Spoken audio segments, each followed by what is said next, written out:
Can I ask Rebecca to please pray for us? Lord, I pray for today's Bible study. I pray that you be with each and every one of us as we learn about your word. And I pray that you open up our hearts and minds to understand this. In Jesus' name I pray. Amen. Amen. Thank you, Rebecca. This morning we are going to continue, and this will be the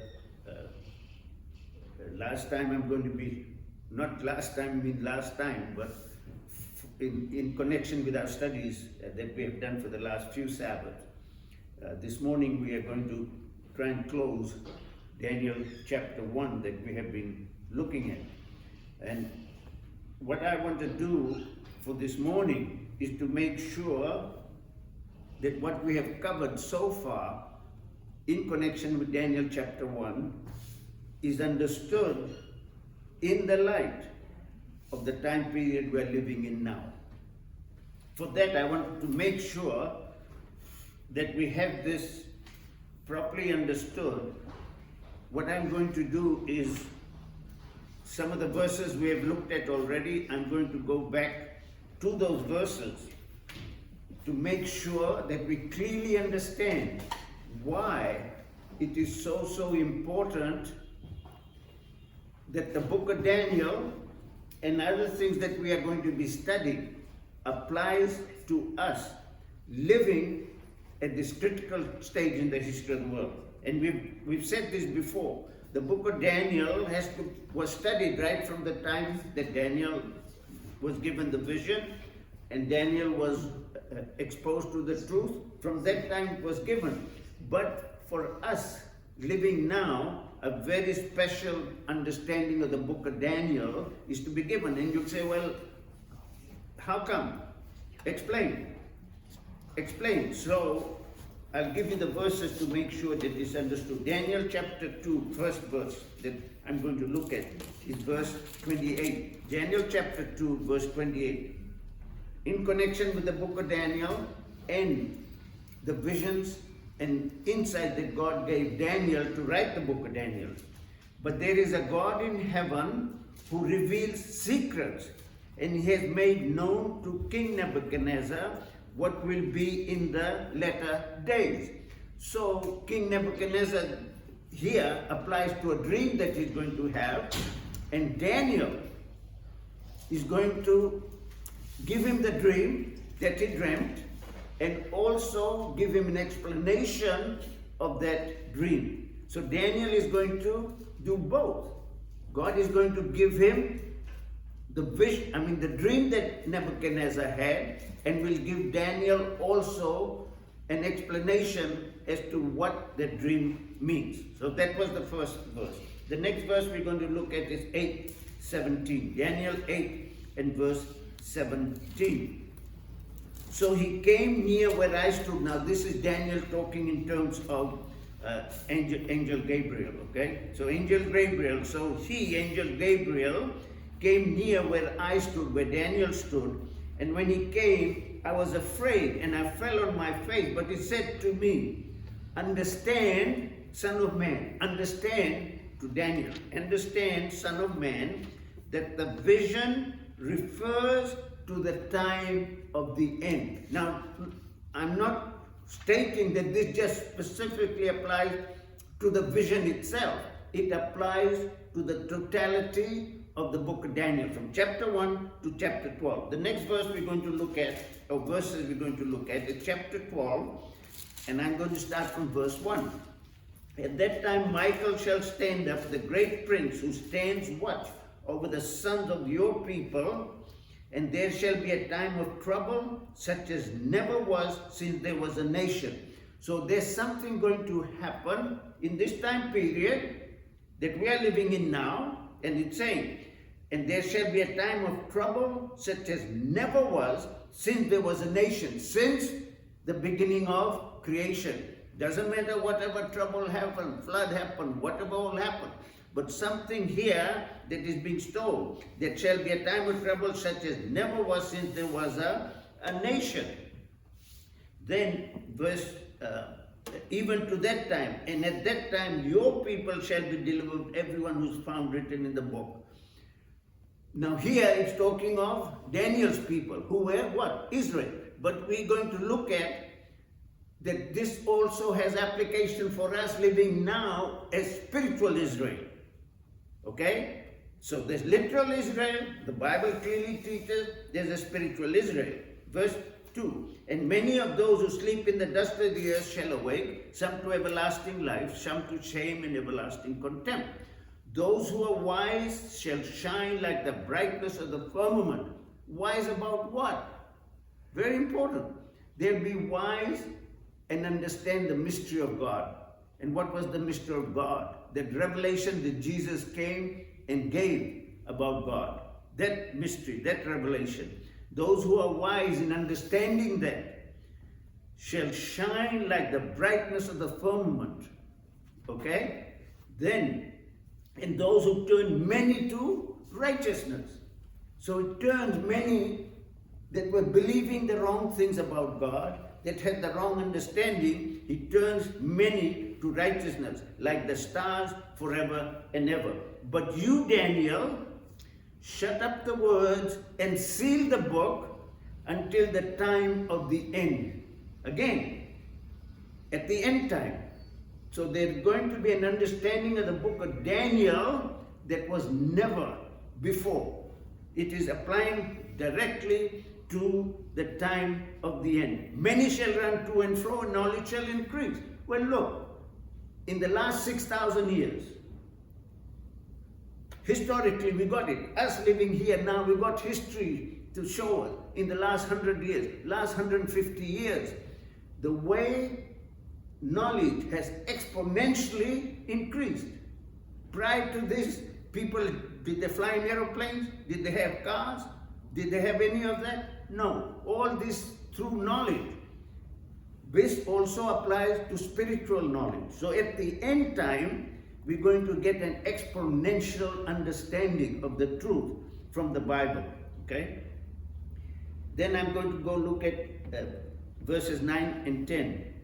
And he said, go your way, Daniel, for the words are closed up and sealed till the time of the end. Doesn't mean that the book wasn't read or understood. There was.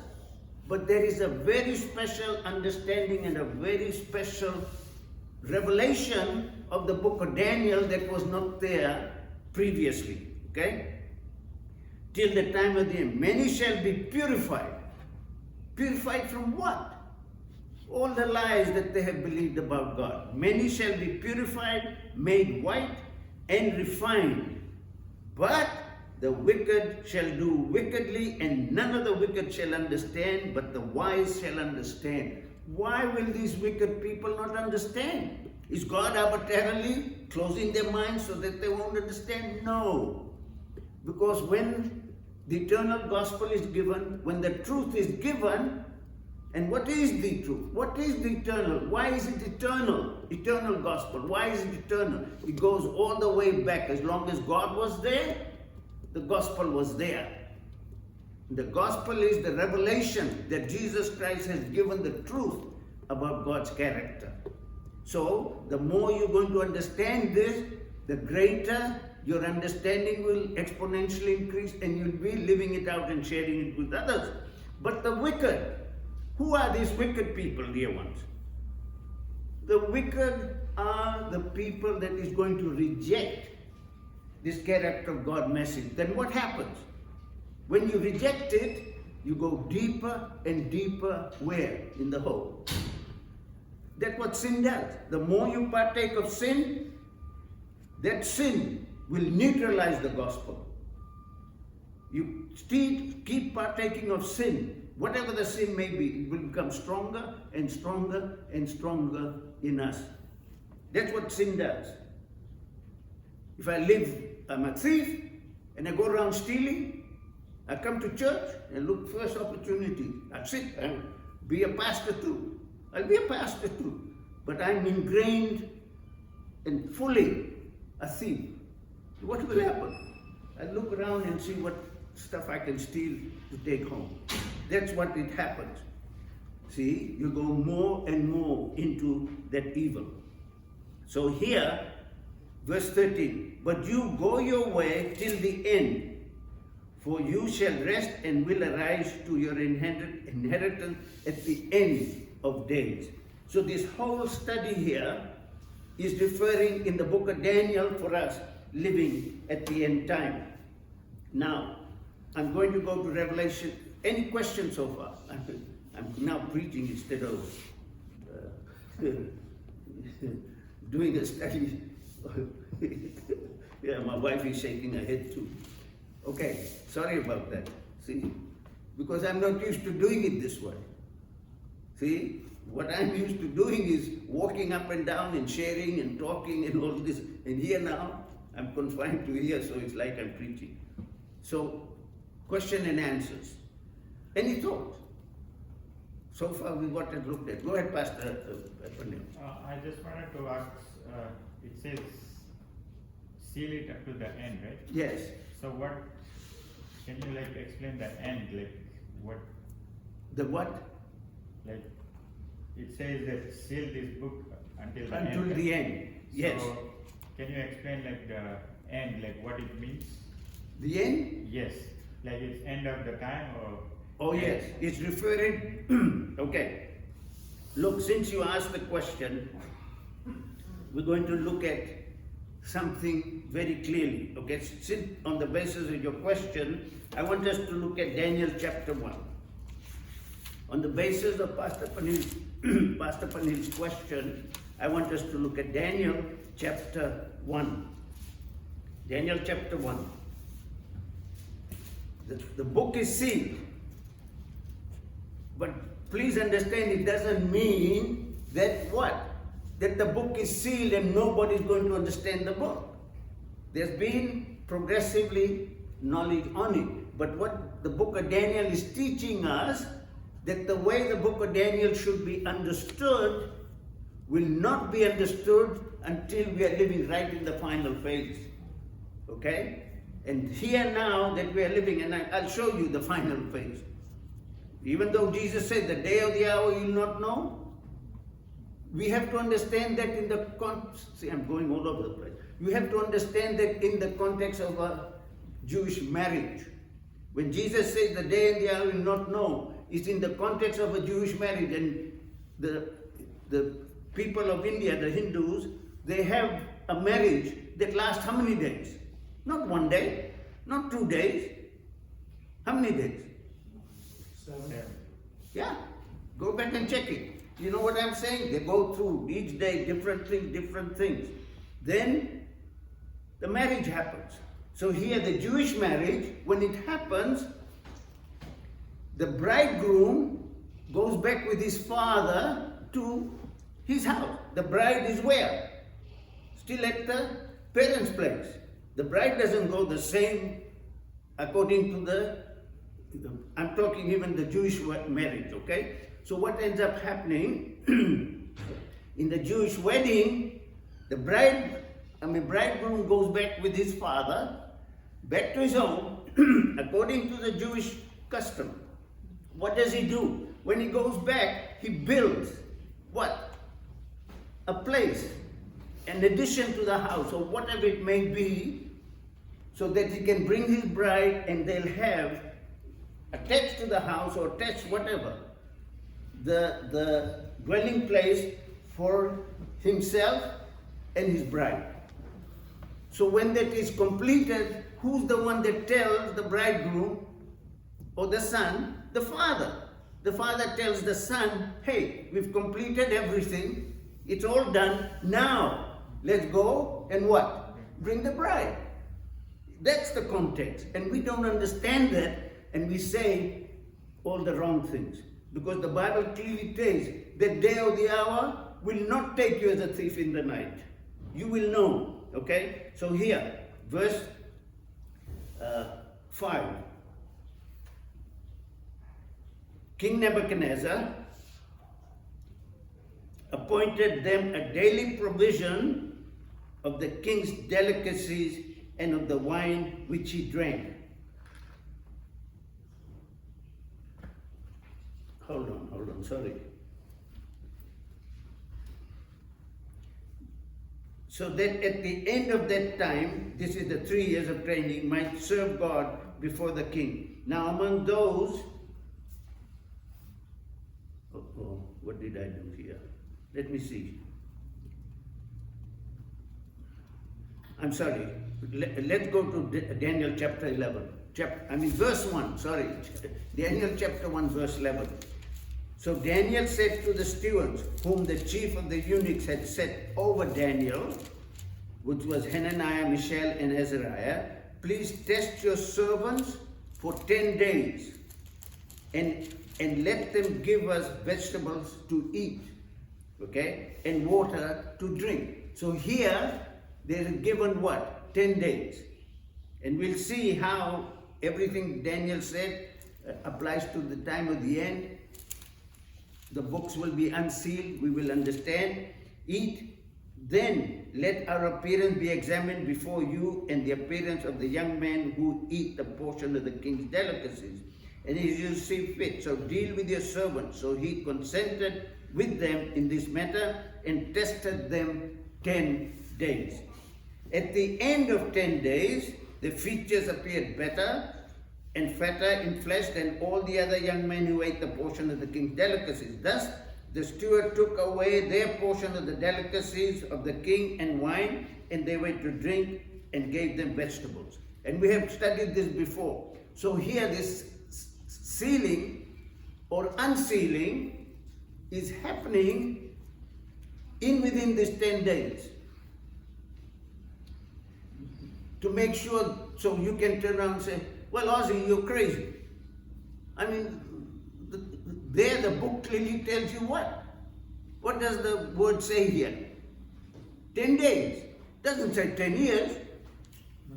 What's your problem? You're telling everybody the wrong stuff. They clearly tell you 10 days. But 10 days wouldn't make any difference. And it wouldn't.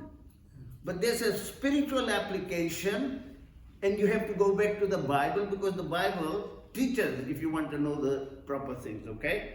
So these 10 days, I said, is what? 10 years. 10 years. Even though, go ahead, Denise. But there is today scientific proof that 10 days of proper eating according to God's way does change your DNA. 10 exact days. I Okay, just so- heard that this morning. Yes.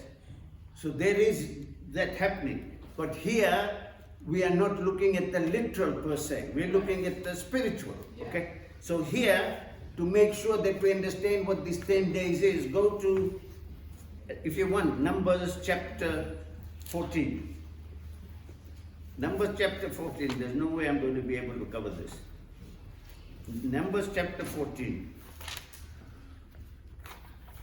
Verse 34. Numbers chapter 14 and verse 34.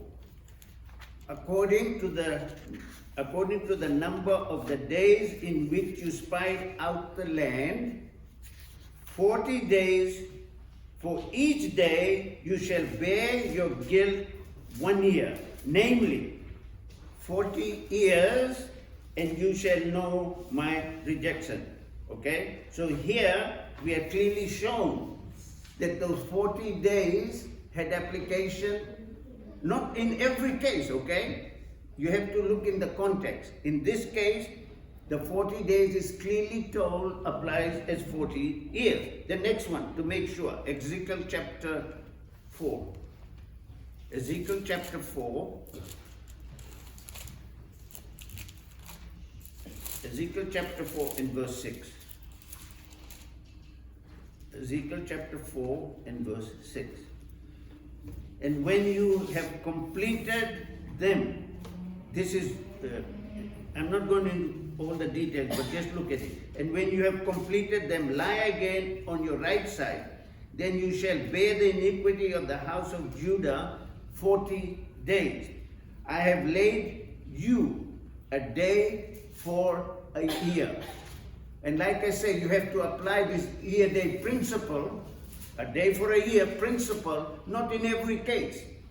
You have to apply it in cases where it fits prophetically. Okay? So the prophetic application of Daniel chapter 1, the 10 days applies to when? 10 years. So here we've read everything in the book of Daniel, and it says that the 10 days have application for 10 years.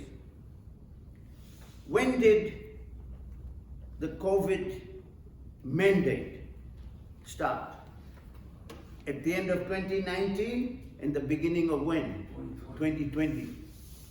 And what was this COVID mandate? And do you know, as I was thinking through these things, and normally I don't go and look at Facebook, especially Sabbath morning like this. I don't.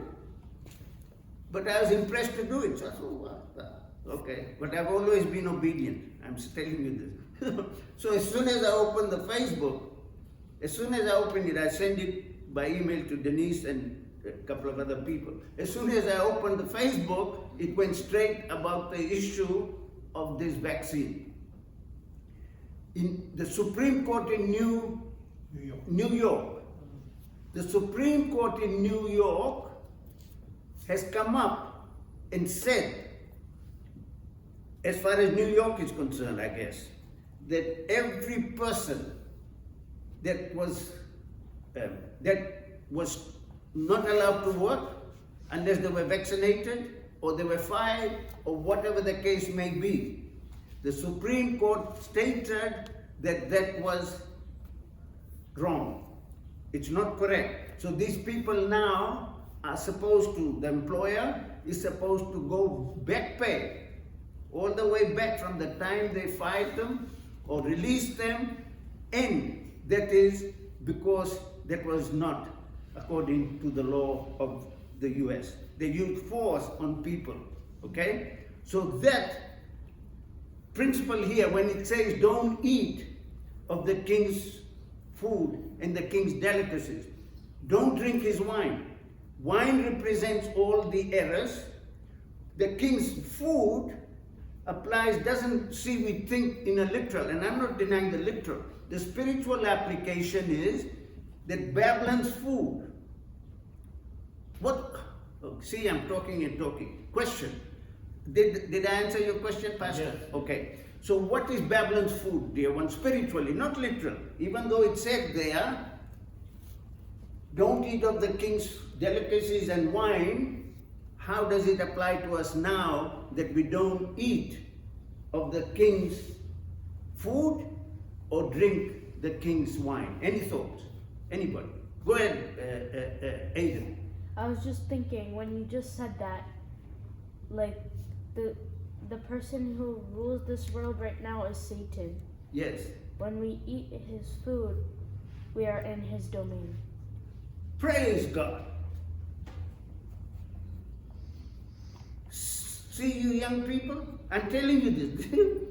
See, we are studying the book of Daniel, and the book of Daniel is teaching us. These kids were between 16 years old, 18 years old might have been the max. When you learn these things and understand the truth and don't believe Satan's lies, you're not eating what? The king's delicacies. The king's Nebuchadnezzar represented Satan. So you're not eating of his food or drinking of his wine. Daniel and his 3 other friends, they did not partake of those evil beliefs. They didn't. They ate only vegetables, and vegetables mean that there was no death in it. The life is in the blood. So all this, look, I'll have to jump. All this killing that is going on in the world, especially right now, the craziness that's going on, and you look at it in the world, is that a God? No. We can justify it. We can say, oh, he entered my house and was going to kill all of us, and I had to kill him. Remember I discussed that? Jesus proved by the cross that that is not true. He died instead of what? Killing his enemies. He let the enemies kill him, but he didn't kill the enemies, okay? Let's go to Revelation. To make sure that we understand this, Revelation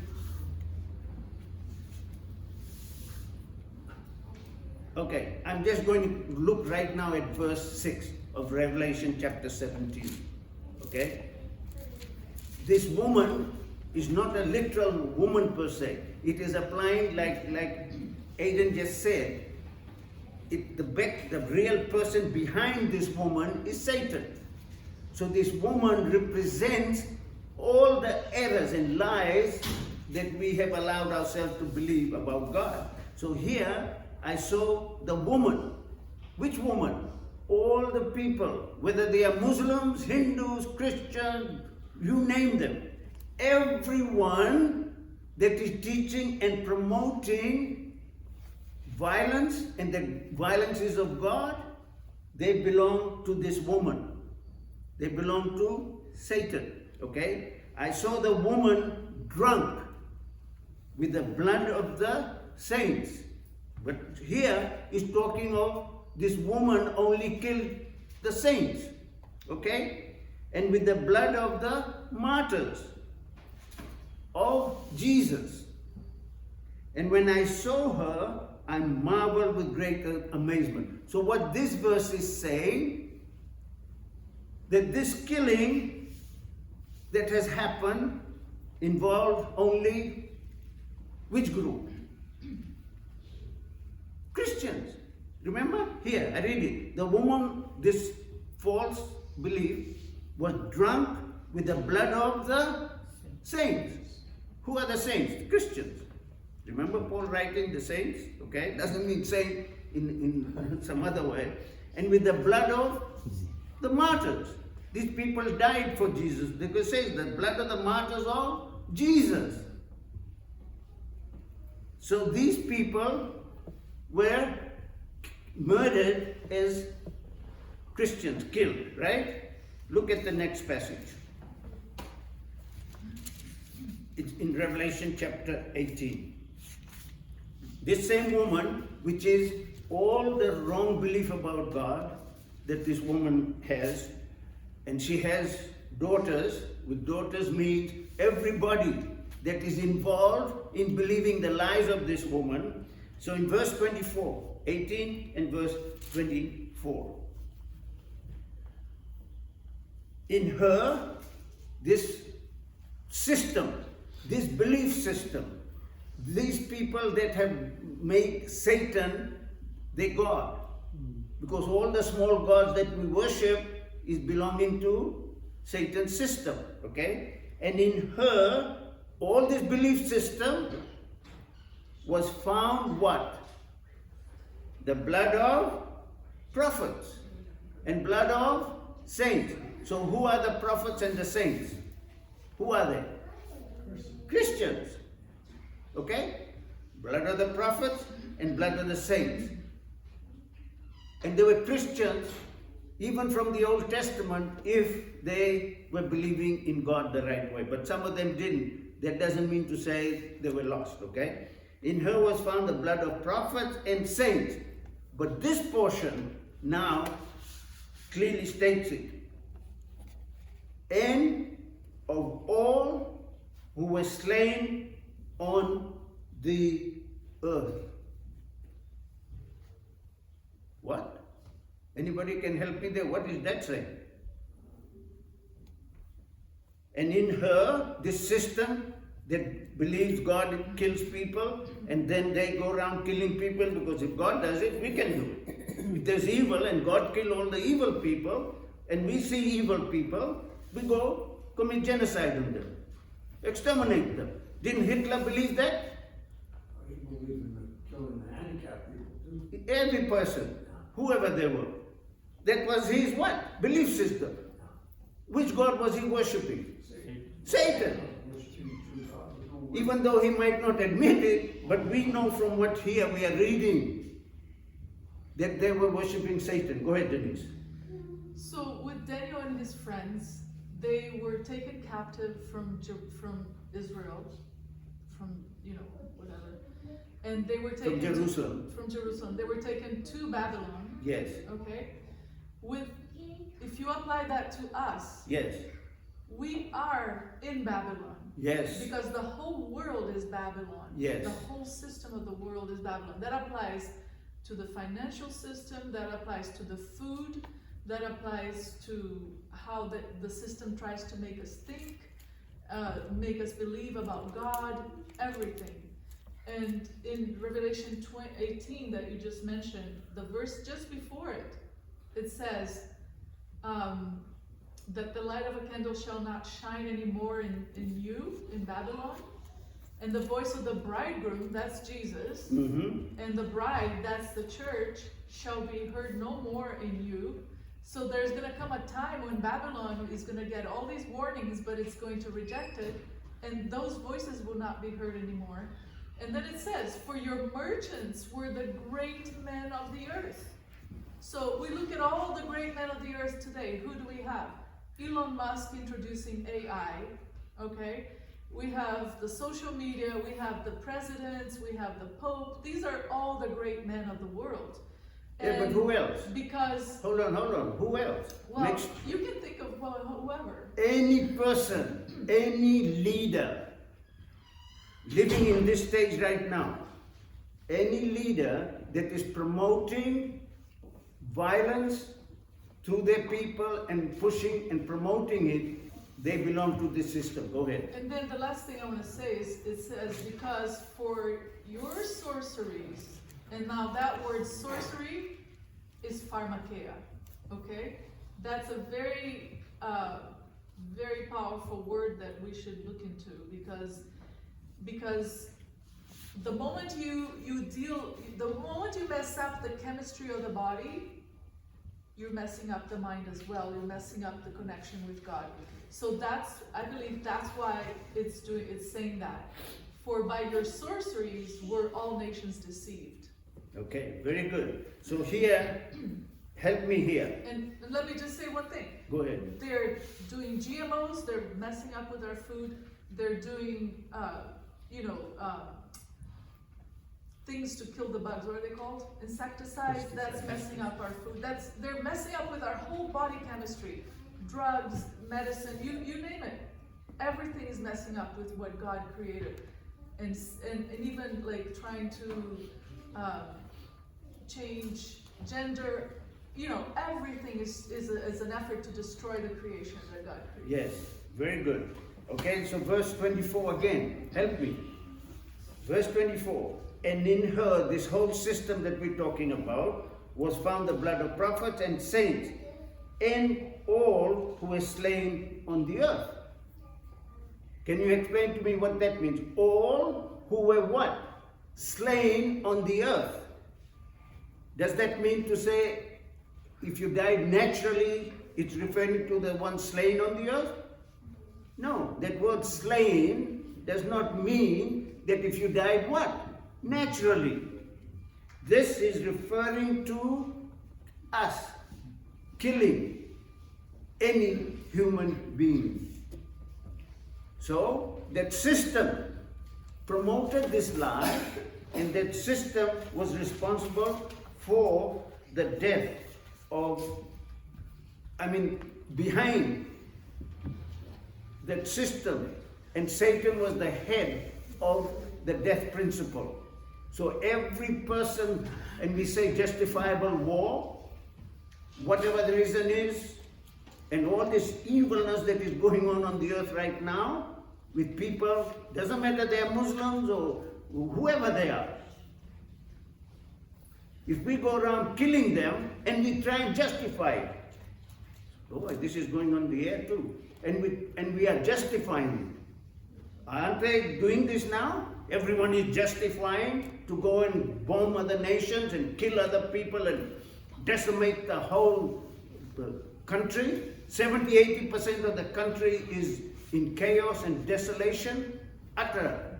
What does the Bible say? That's an abomination that causes desolation. What is that abomination? That abomination is believing these lies about God. That's the abomination. So when you believe that God kills evil people, what do? You go around what? Desolating.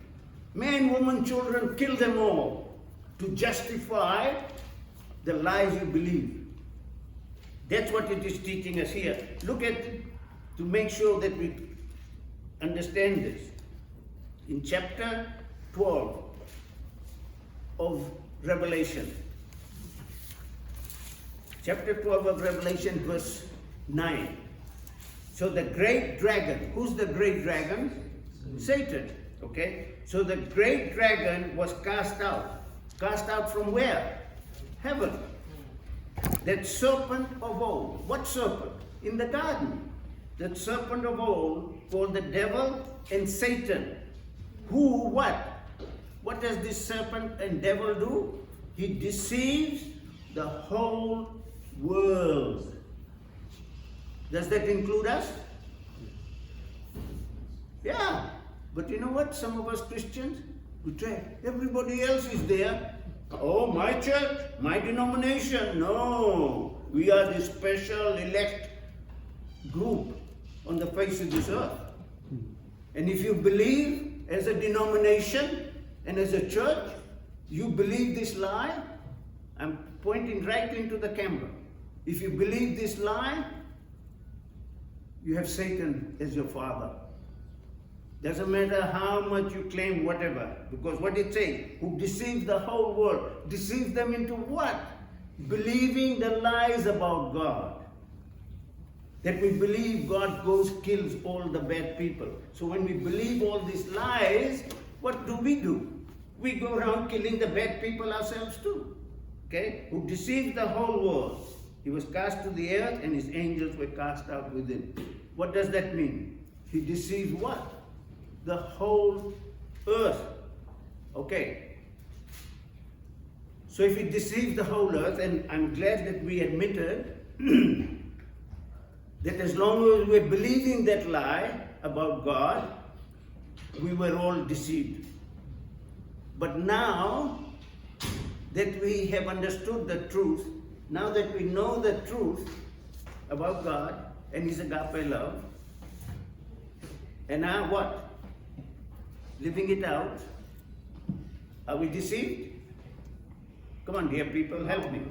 Once you understand the truth that we have been studying here and learning, and you don't believe that lie anymore, your mind has been cleansed of that lie,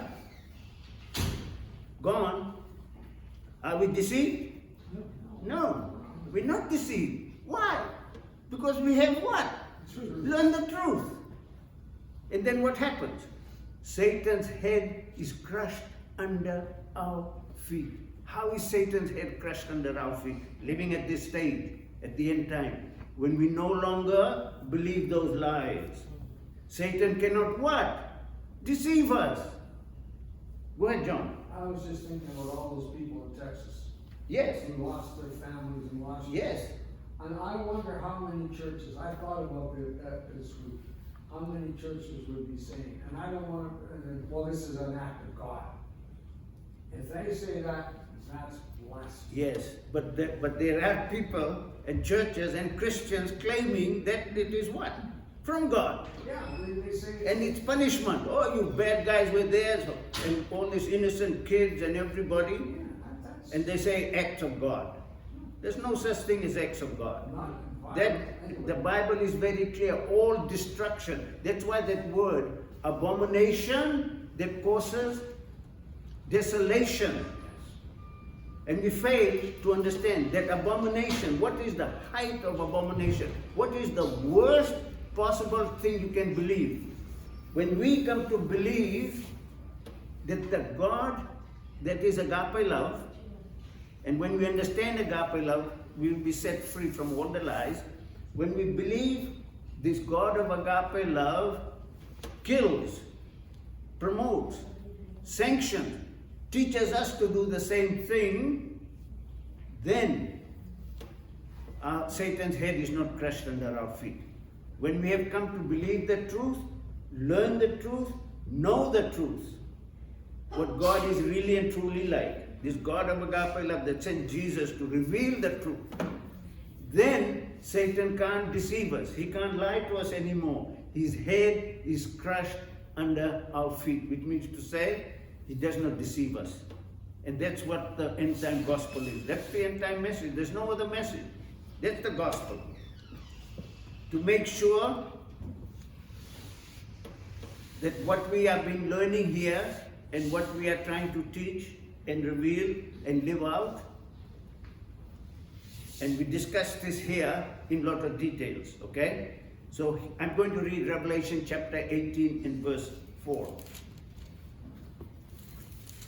Revelation 18 and verse 4. In the context of everything we have discussed now, and it says, I heard another voice from heaven saying, come out of her, my people. Come out of her. Please help me. Who's the her? Go ahead, Aiden. Is it being referred to verse 6 of chapter 17? The Yes. woman that was drunk? Chapter 6 of verse chapter 17? Yes, that's good. Yes, of course. Yes, very much so, okay? And inside of her was Satan. Pardon? Yes. Do I read what it says? Yes, fully. That was Satan behind all of that. So then, when we look, so Aiden asked a very important question. All that was under the control of Satan, all of us. Until we came to believe the truth, we were believing Satan's lies about God. So then, when it says, come out of her, who's the her? Satan. Exactly what Aiden just brought out. That whole Babylonian system. And the whole Babylonian system, like I said, whether you're a Hindu or a Muslim or a Christian or a Jew or Gentile or whoever you are, atheist, if you in any way promote violence on another human being, then you don't know the true God. The God you're worshipping is the God from the tree of the knowledge of good and evil, not the God from the tree of life. Okay? So then when it says, come out of her, my people, in ignorance, we are still there. So God is, because all his people are who? Who's the my people? Before I go any further. Help me someone. Who, when it says come out of her, my people, who are my people? Every human being. Huh? Every human being. Yeah. Because look, it wouldn't say come out of her, my people, if you are already what? His people. Yeah. So we're stuck? You see what I'm saying? So you have to come out of her. God proves every human being, irrespective of whoever they are, is God's people. So he's saying all the lies you have believed. Like I say again, whether you're a Hindu or a Muslim or a Christian, even a Christian, if you believe these lies, you haven't come out of that system. So come out of her, my people, lest you share in her sins. And the greatest sin is clearly taught to us, is when Adam and Eve ate of the tree of the knowledge of good and evil. That was the sin that caused the whole human race to go into the sin domain. Go ahead. And it also says, unless you share in her plagues. And it clearly teaches, unless you receive of her plagues. Go ahead. Yeah, that's it. Yeah. See, the next portion. Her sins, lest you receive of a plague, for her sins have reached to heaven. Her sins have reached to heaven. And I'm not going to go into here, reach to heaven, and explain all that because I only got 2 minutes left, okay? To heaven. And God has remembered her iniquities. The only thing I'll close with this. When it says, and her sins have reached to heaven. Question. What is Jesus doing right now? Where is Jesus right now? Right hand side of the Father. Where? In heaven. Right into where? The throne room of God. Question. What is Jesus doing as the high priest in the throne room of God? What is he doing there? Anybody? What do you think? He's revealing the Father like he did here on earth. He's cleansing. Come out of her, my people. The high priestly work is what he did on the cross. The high priestly work is revealing and teaching us for this end time. Come out of her, my people. That's his high priestly work. So that's why it says, and her sins have reached to heaven. Her sins have reached to heaven is when we believe all these lies about God where does it go? To heaven. Because God is in heaven. And the sins are all, we pushing it up to heaven and saying God is this evil person. This is the sins that is gone to heaven. Go ahead, we close I with that. just want to make a distinction between sins and sin, because the foundational sin is having the wrong understanding of God. Very true. And then everything after that, the sins, is because of that. So it's a cause and effect. Yes, but keep in mind when it says, behold the Lamb of God who takes away the sin of the world, singular, but when all of us here believe that lie, then what happens? Plural. Sins of the world. Can we close in prayer? Joshua, please.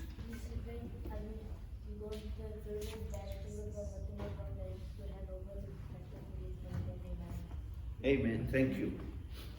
Appreciate everybody's input. Thank you.